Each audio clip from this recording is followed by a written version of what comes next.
Cette voiture que vous voyez vient de faire une sortie de route. Elle allait à pleine allure sur un chemin sinueux de montagne et en pleine nuit. En tombant dans ce ravin, profond d'une dizaine de mètres, elle s'est enflammée et a brûlé plusieurs mètres carrés de végétation avant que les pompiers ne maîtrisent finalement le feu. Malheureusement, une personne est décédée. Elle est morte suite au feu qui l'a brûlée vivante. Par contre, une autre personne a survécu. 13 ans plus tard, cet accident sera la clé d'une affaire de meurtre mêlant manipulation, mensonge et avidité. Laissez-moi vous raconter.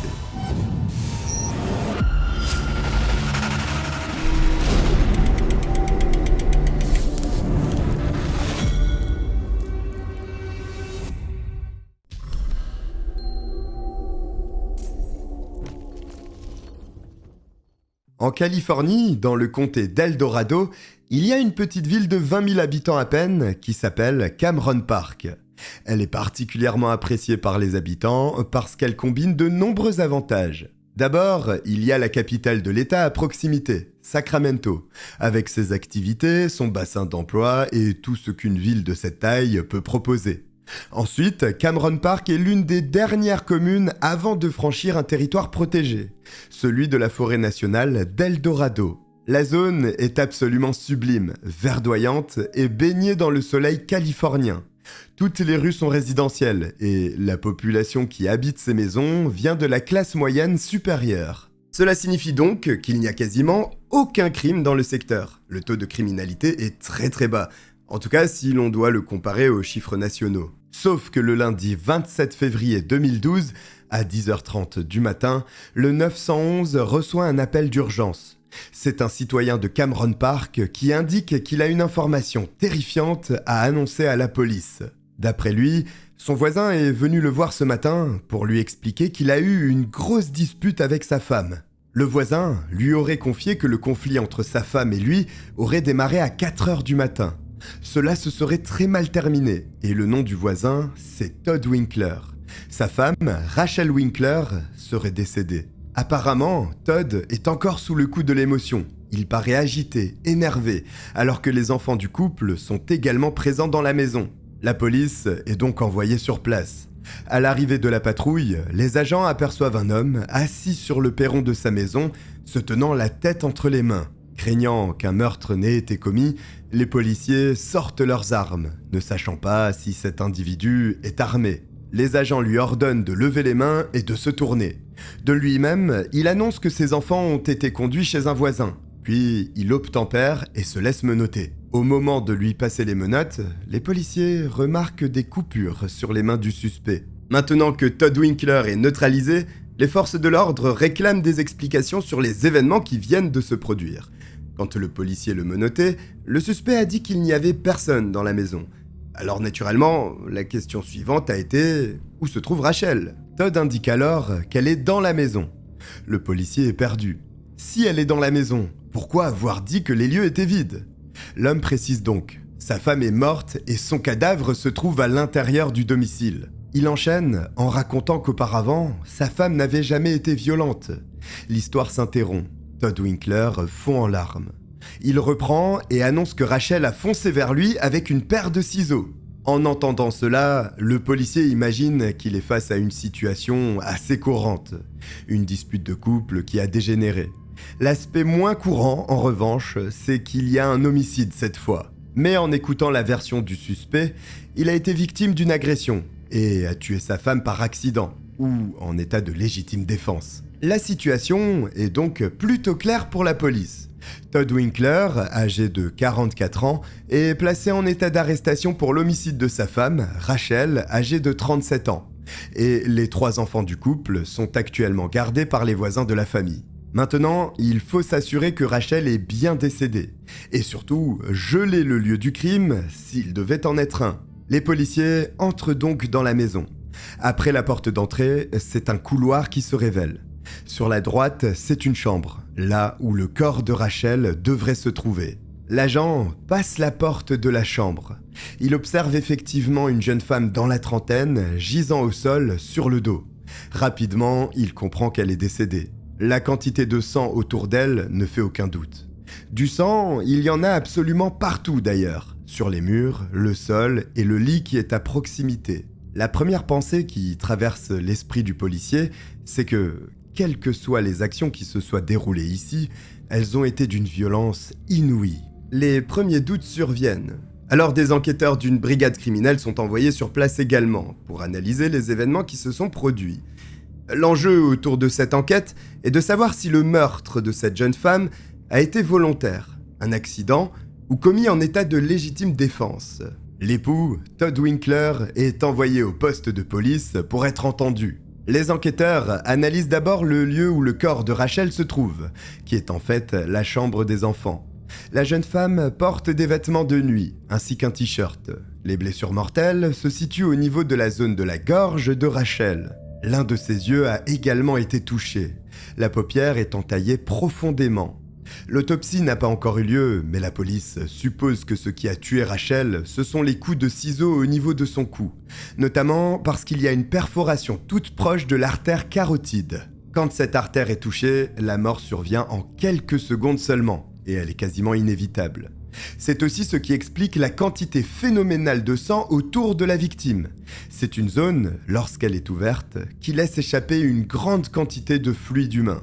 Entre les jambes de Rachel, il y a une paire de ciseaux, certainement la même qu'a mentionné Todd quelques minutes auparavant. En revanche, aucun couteau ou aucune sorte de lame n'est à proximité. Par conséquent, il y a de fortes chances pour que la paire de ciseaux à côté du cadavre soit l'arme du crime utilisée. Il y a un point qui fait tiquer les enquêteurs. En observant le corps, il est évident que cela fait plusieurs heures qu'il est allongé ici. Donc entre le moment du meurtre et l'appel au 911, il y a un laps de temps important qui s'est écoulé. Et c'est inhabituel. Pourquoi avoir attendu aussi longtemps ? Les inspecteurs comprennent bien qu'il y a une phase durant laquelle les émotions peuvent paralyser une personne et la ralentir un peu, mais plusieurs heures, c'est beaucoup. Voici pour le premier examen du corps. Ensuite, les enquêteurs passent au crible le reste de la résidence. C'est alors qu'ils découvrent, dans la buanderie, une grenouillère d'enfant, et sur celle-ci, il y a des gouttelettes de sang. Difficile de comprendre comment cela a pu se produire. D'où vient ce sang ? Parce que si ce sont des projections, que font-elles ici ? Et pourquoi sur la grenouillère de l'un des enfants ? Comme les policiers n'en ont aucune idée pour le moment, ils collectent simplement l'objet pour qu'il soit analysé en laboratoire. Décidément, cette maison cache peut-être bien plus de secrets que les forces de l'ordre auraient pu l'imaginer en premier lieu. Dans la cheminée, il y a des cendres fraîches. Alors, à première vue, vous et moi ne trouverions rien de plus logique que des cendres dans une cheminée. Mais pour des enquêteurs, cela a une autre signification. Cela veut dire qu'il y a eu un feu récent. Et dans la police, qui dit feu dit destruction de preuves. Impossible de passer à côté. Même si le feu est le pire ennemi des policiers, parce qu'il détruit tout, l'ensemble de ces cendres sont récupérées pour être examinées. Il se pourrait qu'un détail crucial se cache parmi ces cendres. En parallèle de l'investigation, la triste nouvelle est communiquée à la famille de la victime, qui n'en revient pas. Comment un drame de la sorte a-t-il pu survenir ? Comment leur fille, mère de 3 enfants, a pu être tuée aussi sauvagement ? Personne ne le sait pour le moment, et la police fait du mieux pour éclaircir ce mystère. Les voisins de ce quartier paisible sont interrogés. L'objectif ici est de comprendre comment était perçue cette famille par des personnes extérieures. Peut-être que certains voisins détiennent des informations quant à la situation personnelle de Todd et Rachel Winkler. Les premiers sons de cloche des gens de la rue sont unanimes. Todd et Rachel sont appréciés de tous. Ils sont sympathiques, courtois et aucun voisin n'a jamais entendu crier ou le couple se disputer. Il n'y a aucun témoin de scène de violence domestique, et ces paroles appuient la version de Todd s'agissant d'une colère soudaine de sa femme. D'autant plus que Rachel et Todd sont mariés depuis 7 ans désormais. C'est un couple a priori solide, qui plus est avec 3 enfants. Ce tableau ressemble à celui de la petite famille américaine parfaite. Todd est un ancien militaire, mais pas n'importe quel type de militaire, puisqu'il était pilote d'avions de chasse. Il faisait réellement partie de l'élite de l'armée de l'air, et il a longtemps été basé au Japon. Sa seconde partie de carrière, il l'a consacrée à l'entrepreneuriat. Là encore, il a excellé, et a réussi à construire une petite fortune. Todd est représentant pharmaceutique, il gagne beaucoup d'argent, Mais il y a un petit bémol, le secteur où il doit rencontrer ses clients. C'est dans la baie de San Francisco, à Alameda, que se concentrent les bureaux des entreprises qu'il doit démarcher. Et cela se trouve à 200 km environ de l'adresse où il vit à Cameron Park. Pour plus de confort, comme il a les moyens, Todd a loué une maison dans la baie de San Francisco, dans laquelle il loge 5 jours, du lundi au vendredi, avant de rentrer en fin de semaine pour passer des moments en famille. Rachel, quant à elle, restait avec les enfants à Cameron Park. Mais alors, à quel moment cela a-t-il bien pu dérailler ? Tandis que les policiers finissent le tour du quartier pour récolter des informations à propos du couple, l'un des inspecteurs est interrompu dans sa tournée par un homme qui lui dit avoir des informations intéressantes à partager. Ce témoin ne va pas dans le sens des autres voisins. D'après lui, Rachel aurait une liaison extra-conjugale. Voici un point qui rebat les cartes.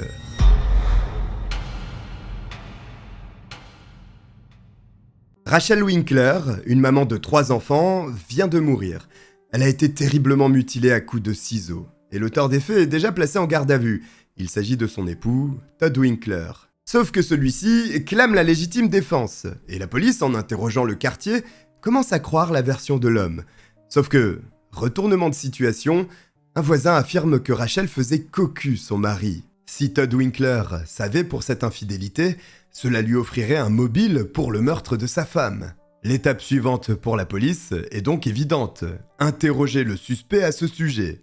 Les enquêteurs ne passent pas par 4 chemins. Ils questionnent l'homme sur ce point et il admet savoir que sa femme avait une liaison. Il dit même qu'il sait que cela dure depuis plus d'1 an. Todd Winkler continue de parler.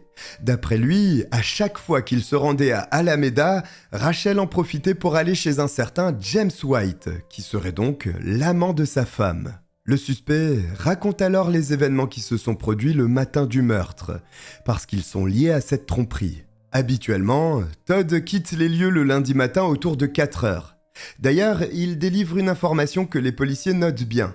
Le couple faisait chambre à part depuis un moment. La relation battait donc déjà de l'aile au moment où Rachel a perdu la vie.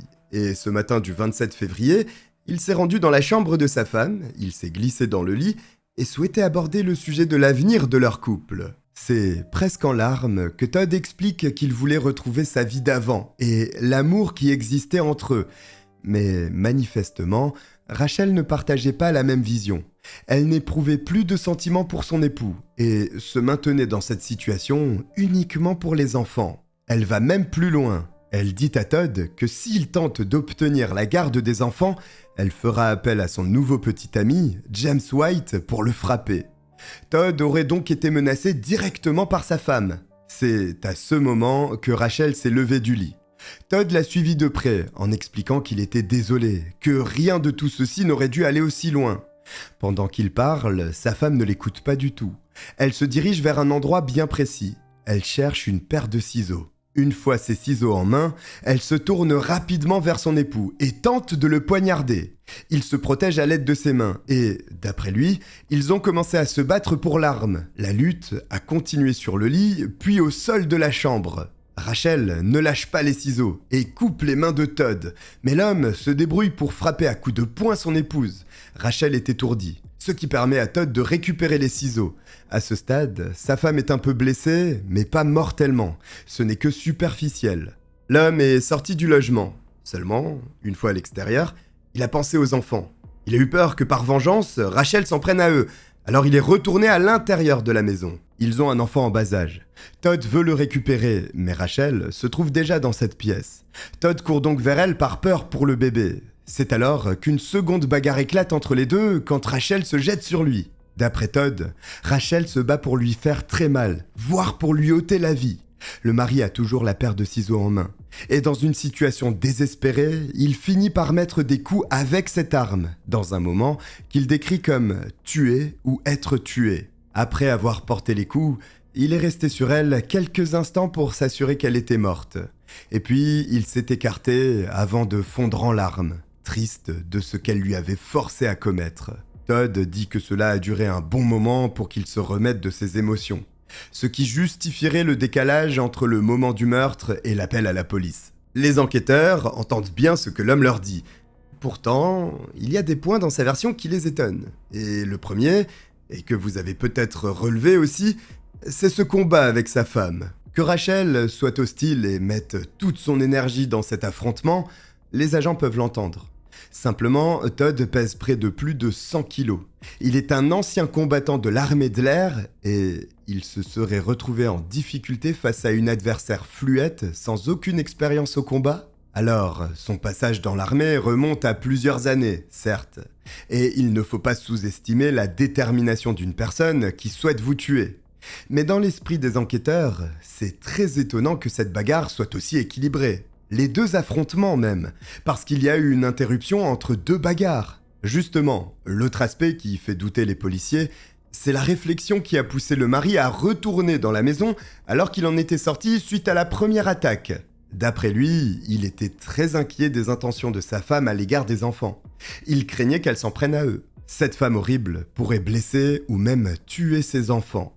En tout cas, c'est ce que semble dire Todd. Ce n'est pas du tout un avis partagé par l'unanimité des personnes interrogées sur l'attitude de Rachel envers sa progéniture. Chaque mot prononcé pour la décrire à ce sujet n'est que louange. Elle est une mère exemplaire, aimante et qui aurait fait absolument n'importe quoi pour eux. On est très loin d'une femme au bord de la rupture, prête à tout décimer sur son passage. Par contre, la version de Todd explique le sang présent sur la grenouillère du plus jeune des enfants. Après l'affrontement, il a récupéré le bébé qui était agité suite à tout ce remue-ménage, puis il lui a donné le biberon. Le sang viendrait donc directement du père. D'ailleurs, Todd indique que dans un premier temps, il a essayé de nettoyer le sang pour ne pas choquer ses deux autres enfants qui étaient à 2 doigts de se réveiller. Mais il a vite compris que c'était peine perdue. Alors, pour être certain que les enfants n'assistent pas à la scène macabre qui se trouve dans la chambre, le père a barricadé la porte de cette pièce. Ses 2 filles se sont réveillées comme prévu et Todd leur a préparé le petit déjeuner pour ne pas chambouler leur quotidien. Il occupe ensuite les enfants avec un film, puis allume un feu pour se débarrasser du matériel de nettoyage taché de sang qu'il a utilisé lorsqu'il a essayé de faire disparaître le sang dans la chambre. Là encore, c'est un comportement étrange. Le suspect vient d'expliquer qu'il a tenté de nettoyer un lieu de crime, qu'il a brûlé des preuves. Et surtout, quand un tel drame vient de se produire, qui plus est en état de légitime défense, une réaction logique serait de chercher de l'aide, et non de procéder à un nettoyage. Ce n'est qu'au bout de 6 heures qu'il finit par appeler un voisin pour lui déposer les enfants.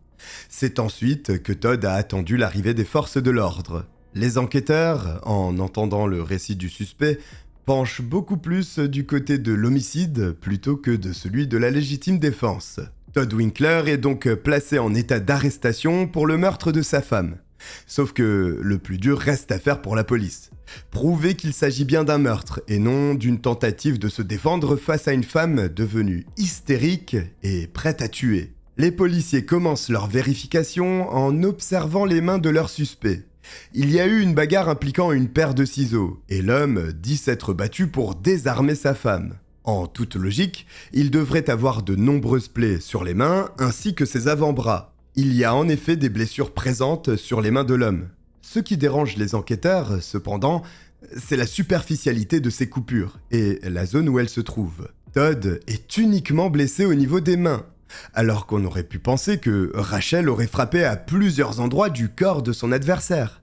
Mais cela n'a pas été le cas visiblement. Habituellement, quand les inspecteurs font face à des blessures défensives, elles sont souvent graves, profondes et situées dans des zones telles que la poitrine, les avant-bras ou proches du visage. Il n'est donc pas impossible que ces coupures, ce soit Todd lui-même qui se les soit infligées pour envoyer sur une fausse piste les enquêteurs, ou en tout cas la piste qu'il souhaite, celle de la légitime défense. La police est de plus en plus persuadée qu'elle fait face à un manipulateur. Mais il faut réussir à en faire la démonstration. Et la problématique est qu'il n'y a aucun suspect. Les seuls connaissant la vérité sont l'époux et la victime, Rachel. Voilà une difficulté qu'il va falloir surmonter. Parce que si la culpabilité de Todd n'est pas prouvée, et elle est loin de l'être à ce stade, il se pourrait que l'homme ait commis le meurtre parfait et ne soit jamais inquiété par la justice.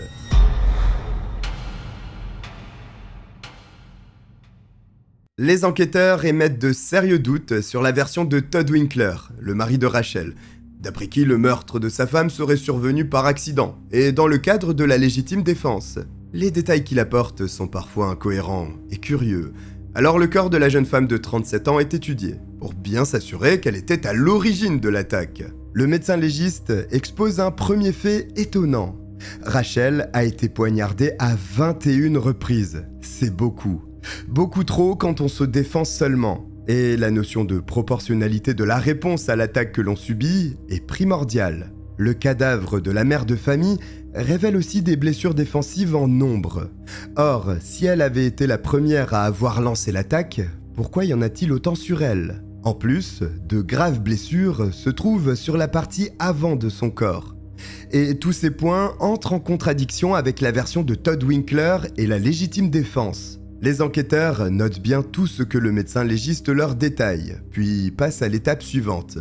La rencontre avec James White, l'amant de Rachel qui aurait dû s'en prendre à Todd si celui-ci n'abandonnait pas la garde des enfants à sa future ex-épouse. La police apprend à James que son amante, Rachel, vient de mourir. Elle a été tuée par son époux. Cette annonce fait totalement fondre en larmes l'homme qui ignorait tout ça.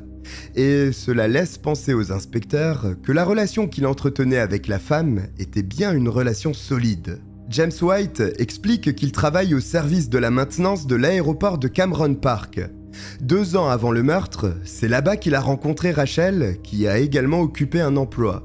L'homme dit aux policiers qu'il y a eu un véritable coup de foudre entre les deux et, malgré le mariage de la femme, ils ont décidé d'entamer une relation extra-conjugale depuis environ 1 an. La grossesse de Rachel, qui attendait un bébé de Todd, n'a pas non plus empêché de poursuivre leur liaison. Le couple adultère avait réellement le projet de s'installer ensemble avec les enfants de la jeune femme et de mener une vie commune. La veille du meurtre, James explique qu'il a aidé Rachel à remplir les papiers du divorce avec Todd. Le jour du meurtre est également le jour où elle devait présenter ses documents à son époux. Voilà un nouvel élément qui pèse lourd dans la balance. Un divorce est envisagé. Le jour de la présentation des documents est également celui de la mort de la mère de famille. Il est difficile de croire qu'il ne s'agit que d'une coïncidence. Mais, d'un autre côté, cela joue également en faveur de Todd. Si celui-ci avait refusé un divorce amiable, est-ce que Rachel aurait pu entrer dans une colère noire et s'en prendre à son époux ? C'est une théorie qui reste plausible aussi. Les enquêteurs essaient d'obtenir plus d'éléments de contexte de la part de James. D'après lui, Rachel n'était plus heureuse du tout avec Todd. Même avec 3 enfants, il n'y avait plus la magie du couple. Mais surtout, l'attitude de son époux commençait à beaucoup la déranger. Il essayait de l'inclure dans une escroquerie à l'assurance avec un faux accident de voiture. La femme se serait confiée sur ce point à son amant James, qui rapporte donc ses dires à la police. Cette escroquerie n'est qu'une infime partie des mensonges que l'homme est capable de construire. Rachel ne pouvait plus supporter ce comportement, ne sachant pas si l'homme qu'elle avait en face d'elle était honnête ou s'il mentait encore. Les mensonges pouvaient aller très loin. Pour son travail, il s'est déjà retrouvé en difficulté. Pour justifier cette mauvaise phase, il n'a pas hésité à simuler un cancer. Il se rasait les cheveux ainsi que les sourcils avec un gel spécial pour faire croire que les poils étaient tombés. Tout ça dans le but de prouver qu'il se rendait régulièrement en chimiothérapie. S'il est capable de se lancer dans une fraude à l'assurance ou de simuler un cancer, où se situe sa limite ? C'est ce qui a entraîné la mort de la relation. D'après James White, Rachel lui a également rapporté qu'il était extrêmement manipulateur. Il souhaitait contrôler toute la vie de sa femme. Parfois, quand il partait toute la semaine pour travailler dans la baie de San Francisco, il faisait en sorte que Rachel n'ait pas d'argent. Le but étant qu'elle le sollicite pour en obtenir. De cette manière, il peut cadrer le rythme de vie de sa femme.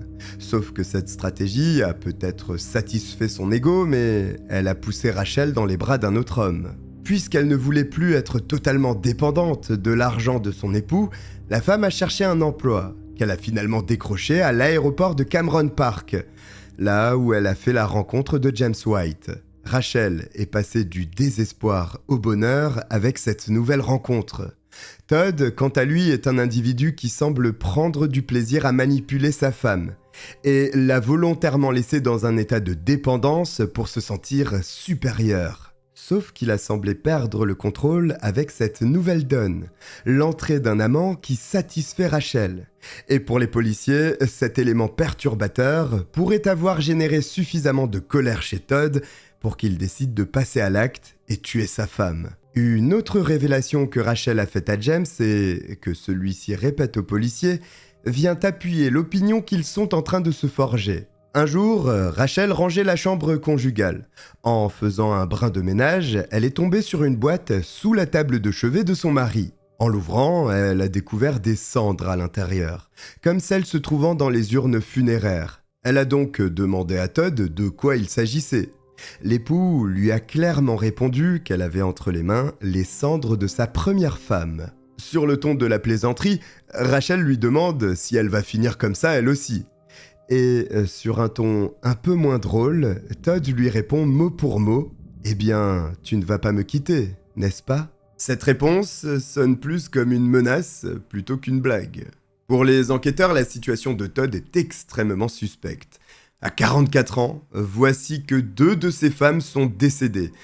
Et si cet homme était un tueur d'épouses ? Rachel savait que Todd avait déjà été marié, que sa première femme était décédée. Seulement, elle ignorait le contexte autour de sa mort. C'est un tragique accident de voiture qui a pris la vie de cette première femme. Suite à cet entretien avec James White, la police décide de retourner dans la maison des Winkler pour mettre la main sur cette boîte contenant les cendres de l'une des femmes de Todd. C'est important, parce que cela permet de vérifier les dires de James ainsi que les propos qui lui auraient été rapportés par Rachel. Direction la chambre conjugale. Et sous la table de chevet, se trouve une boîte bleue contenant des cendres. C'est donc vrai, il y a des restes humains conservés par le suspect. Il est rapidement confirmé que ces cendres appartiennent à Kathy Winkler, la première femme de Todd. La jeune femme est morte à l'âge de 32 ans en 1999. Cela faisait 8 ans qu'elle était mariée à Todd avant de perdre la vie dans un accident de la route survenu dans l'État de Géorgie. Les agents de la police de Cameron Park sont curieux à propos de cet accident, notamment après toutes les révélations découvertes récemment. Ils contactent alors leurs homologues de Cleveland, une ville en Géorgie, à côté d'Atlanta, à ne pas confondre avec la ville du même nom dans l'Ohio, beaucoup plus grande. L'enquêteur, qui avait été chargé de cette affaire d'accident entraînant la mort de Kathy Winkler, décroche son téléphone. Les policiers de Cameron Park lui demandent s'il connaît un certain Todd Winkler, et l'agent leur répond « Qui a-t-il tué cette fois ?»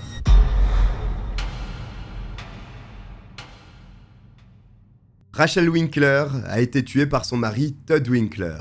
Les policiers tentent de résoudre cette affaire. Durant leur enquête, ils découvrent que Rachel n'est pas la première femme du suspect à mourir, et alors qu'il n'a que 44 ans, 2 épouses de Todd Winkler viennent de mourir. Pire, en contactant l'agent chargé d'étudier le décès de Kathy Winkler, la première femme du suspect, celui-ci est persuadé que l'homme se trouve derrière le décès des 2 femmes. Kathy est morte suite à un accident de la route, mais il y a des circonstances très curieuses autour de cette sortie de route, suffisamment pour émettre un doute sur la réalité des événements qui se sont produits. Alors, la mort de Kathy était-elle un véritable accident de la route ou un assassinat de sang-froid, prémédité et commis par un véritable psychopathe? Pour comprendre, il faut remonter à la nuit du 26 septembre 1999. Il est exactement 3h19 du matin quand les urgences reçoivent un appel d'après lequel un véhicule serait en feu sur la route, tout au nord du comté de White, en Géorgie. La voiture se trouve en contrebas d'un talus à environ une dizaine de mètres. Le feu s'est propagé autour et a commencé à ravager la végétation, mais les pompiers parviennent à maîtriser l'incendie. Les enquêteurs sur place essayent de comprendre ce qui a pu amener le véhicule à sortir de la route pour finir dans ce ravin. Malgré les efforts fructueux des pompiers, il reste des flammes au niveau de la voiture, et la chaleur en bas est trop forte pour qu'une personne puisse descendre, examiner les lieux en toute sécurité. Les policiers, en entendant cela, comprennent très vite que si l'un des occupants se trouve encore dans la voiture, ses chances de survie à ce moment sont nulles. Ce sont 2 campeurs du coin qui se sont réveillés au milieu de la nuit. Ils ont aperçu la lueur de l'incendie dans la pénombre et ont entendu une personne crier à l'aide. Il s'agissait de Todd Winkler. Comme dans le cadre de la mort de Rachel, ce n'est pas le mari qui a contacté les autorités, mais une tierce personne. Tandis que les policiers discutent avec les campeurs, ils voient Todd faire le tour du coin en appelant sa femme Cathy, comme si elle se trouvait quelque part dans les bois, autour du lieu de l'accident. Des agents des forces de l'ordre isolent Todd pour lui parler. L'homme a un regard vide. Cependant, il n'a pas l'air blessé. En tout cas, il n'y a aucune blessure visible. L'un des inspecteurs demande ce qu'il s'est passé exactement. L'homme déclare que Cathy conduisait et qu'il pense qu'elle est toujours à l'intérieur de la voiture. Il commence à pleurer en réalisant que sa femme est morte. Mais les policiers insistent pour qu'il donne sa version des faits. D'après Todd, le couple était en train de camper. Au milieu de la nuit, il a eu besoin de se rendre aux toilettes. Et tandis qu'il marchait, il dit avoir été mordu par un animal ou un insecte. Dans la noirceur de la nuit, il n'a pas pu voir ce qu'il avait attaqué.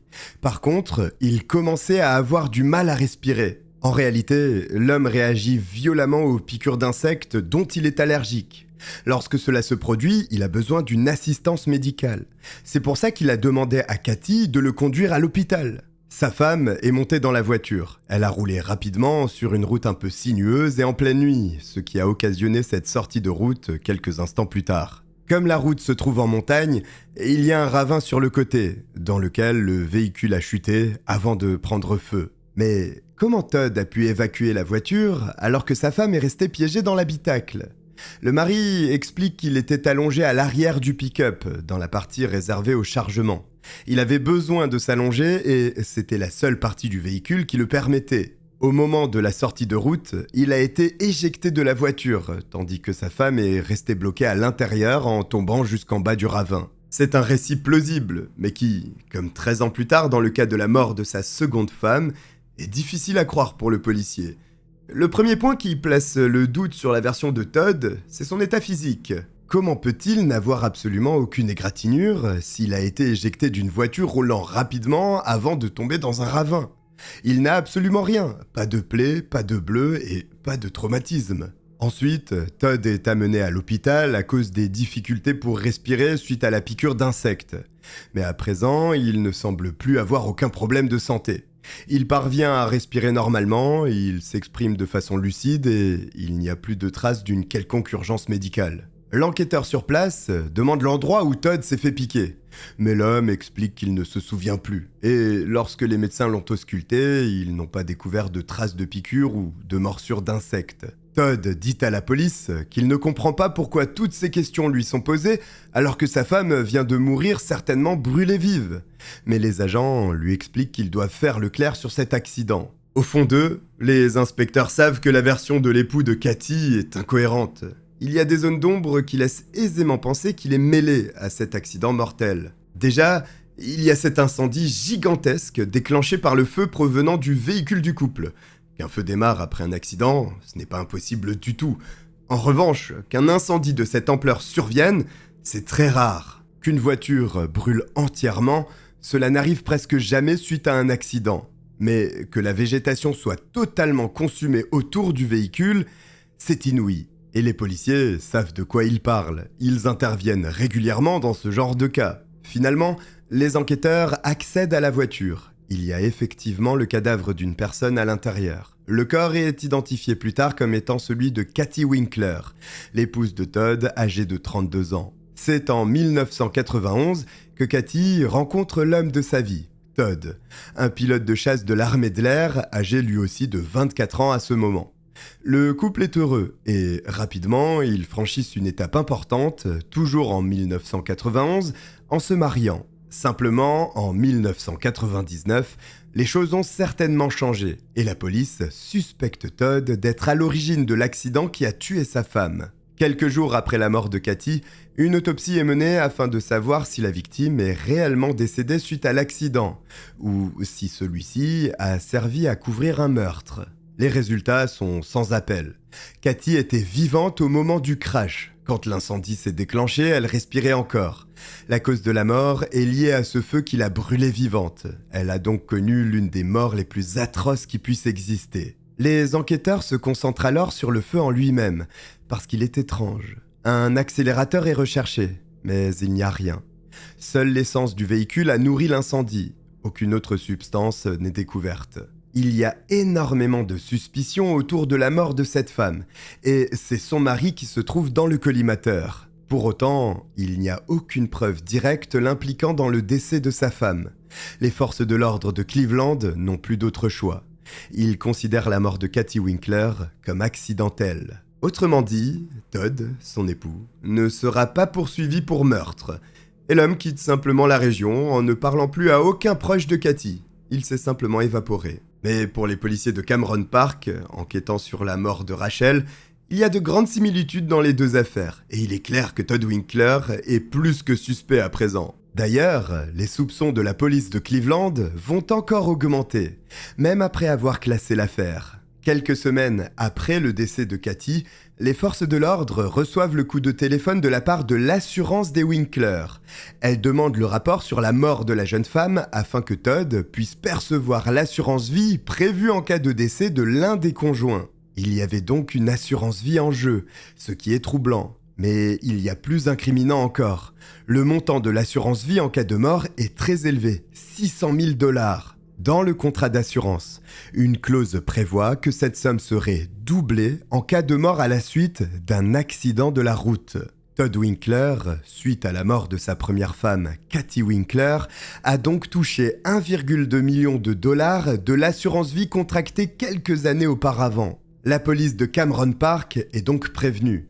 Elle fait face à un adversaire rusé qui a déjà réussi à se défaire des autorités une première fois et empocher un sacré pactole.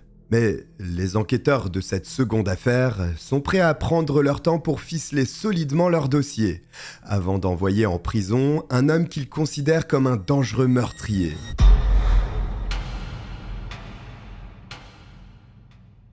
Après avoir appris les circonstances autour de la mort de la première femme de Todd Winkler, les policiers étudiant le cas du décès de Rachel sont certains qu'ils font face à un meurtre avec préméditation. Sauf qu'il faut en apporter la preuve, et pour l'instant, comme dans la mort de sa première femme, un doute subsiste. Et quand il y a un doute, les procureurs sont réticents à enclencher un procès. Pour tenter de démontrer la culpabilité de Todd, les analyses du lieu du crime devraient être un bon soutien. Le sang, découvert sur le sol et les murs de la chambre où le cadavre a été trouvé, appartient bien à Rachel, tout comme celui retrouvé sur la grenouillère du plus jeune des enfants de la famille. Voici un élément démontrant un premier mensonge de la part du suspect, qui avait affirmé avoir donné à manger au bébé. Si cela avait été le cas, cela aurait dû être le sang de l'homme sur cet habit, et non celui de Rachel. Pour les enquêteurs, cela signifie que la première attaque n'a pas été portée par la mère de famille, mais par le père. Rachel tenait le bébé dans les bras quand Todd l'a poignardé en premier à l'aide des ciseaux. La jeune femme a été prise par surprise pendant qu'elle tenait son enfant. C'est également pour cette raison que le sang sur la grenouillère est en forme de gouttelettes. C'est le résultat des blessures de la jeune femme, ses projections de sang. De plus, Todd n'avait pas du tout de sang sur les mains. Il n'y en avait pas non plus sur le biberon qu'il a utilisé pour nourrir le bébé, ni nulle part ailleurs dans la cuisine. C'est quasiment impossible qu'il n'y ait aucune marque de sang sur cet objet si l'on se base sur la version de l'homme. Sauf si les événements ne se sont pas déroulés comme il les a présentés. Par conséquent, pour les enquêteurs, Todd n'était absolument pas blessé avant la mort de Rachel. Les coupures superficielles présentes sur ses mains ne proviennent pas de l'attaque de la mère de famille. C'est le suspect lui-même qui s'est infligé ces blessures en vue de manipuler les enquêteurs et les faire adhérer à sa version des faits. Rachel n'a pas voulu se laisser contrôler par son mari qu'elle s'apprêtait à quitter. Un divorce étant absolument exclu pour l'homme, qui a besoin de maintenir une personne sous son contrôle, a conduit à une solution radicale, la mort de Rachel qui voulait se défaire de son emprise. Surtout que ce divorce, qui plus est, allait coûter très cher à Todd, qui est très proche de son argent aussi. Sa fortune aurait été partagée avec Rachel suite au divorce, et il aurait certainement dû verser une pension alimentaire pour ses 3 enfants. Perdre la moitié de ses biens et payer mensuellement une pension alimentaire à une femme qui le trompe et qui ferait profiter de tout cela à son amant, hors de question. Et voici un mobile tout à fait crédible pour les enquêteurs. 2 jours après le meurtre de sa femme, Todd Winkler est officiellement inculpé de meurtre, avec préméditation, envers sa femme Rachel Winkler. C'est le 23 septembre 2014 que le procès du mari tueur débute. La défense maintient sa ligne. Rachel est la première à avoir attaqué. Todd n'a fait que répondre pour sauver sa vie. Il est rapidement démontré par l'accusation que la version de l'accusé ne peut pas être crédible, Todd Winkler étant un menteur pathologique. Plusieurs témoignages et démonstrations sont présentés au jury exposant une vie entière de mensonges, pouvant aller jusqu'à simuler un cancer pour se sortir de situations inconfortables. Et quelle situation plus inconfortable que d'être accusé du meurtre de sa femme ? La mort de sa première femme, Kathy Winkler, est aussi détaillée lors de ce procès, ce qui est assez rare pour être souligné, dans la mesure où c'est un autre meurtre qui est concerné dans cette procédure. Mais estimant que cela apporte du contexte, le juge a autorisé une telle présentation des faits. C'est alors une toile complexe qui se révèle devant le jury populaire. Mensonges, manipulation, meurtre. Todd Winkler est-il un monstre ou un époux malheureux ? C'est la question à laquelle s'apprête à répondre le jury ce 22 octobre 2014. Il n'a fallu qu'une heure de délibération pour déclarer Todd Winkler coupable de meurtre avec préméditation à l'égard de sa femme, Rachel Winkler. Dans la foulée, l'accusé est condamné à une peine d'emprisonnement à vie avec possibilité de libération conditionnelle après 26 ans derrière les barreaux. L'une des clés de ce procès aura été le contexte apporté autour de la mort étrange de la première femme de Todd. Sans cela, le tueur aurait sûrement bénéficié d'une chance pour semer le doute dans l'esprit du jury. Voici pour cette terrible affaire de trahison. Si vous êtes arrivé jusqu'au bout, écrivez « menteur » en commentaire. J'espère que vous avez apprécié mon récit. Si c'est le cas, n'hésitez pas à vous abonner et à liker cette vidéo. Je vous remercie de m'avoir regardé, je vous dis à très vite. Bye.